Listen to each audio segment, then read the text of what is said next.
बिस्मिल्लाहिर्रहमानिर्रहीम। अस्सलाम वालेकुम नाज़रीन, आप देख रहे हैं हमारा यूट्यूब चैनल कदीम तिब्बे यूनानी और मैं हूं आपका मेज़बान हकीम अब्दुल्ला। मोहतरम नाज़रीन, आज मैं जोड़ों के दर्द के बारे में बात कर रहा हूं। ये इसके लिए हम एक मरहम बनाते हैं, उसका नुस्खा पेश कर रहा हूँ। घुटनों के दर्द के लिए भी बड़ा अक्सीर है, दूसरे जोड़ों के दर्द के लिए भी बड़ा अक्सीर है, बड़े जोड़ों के लिए बहुत अक्सीरी मरहम है ये। तो नुस्खा सुन लें। लौंग 1 तोला, जायफल 1 तोला, मग्गा 1 तोला, जलवतरी 1 तोला, रतन जोत 1 तोला, मालकगनी 1 तोला, गुग्गल 1 तोला और मीठा तेल 1 पाव।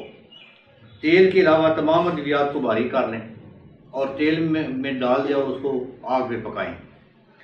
तो जब गाढ़ी सी मरहम बन जाए तो उतार लें। बस ये मरहम तैयार है, घुटनों पर लगाएं, बेहतरीन रिज़ल्ट देगी इंशाल्लाह। ये बाकी कोहनी का दर्द है, कंधे का दर्द है, ये वो घुटने का, ये घुट का दर्द है, तो इंशाल्लाह इससे दर्द ख़त्म हो जाएंगे। ये बहुत आलीशान चीज़ है, कमाल की मरहम है ये। तो आप बनाएंगे तो इंशाल्लाह खुश हो जाएंगे। अस्सलाम वालेकुम।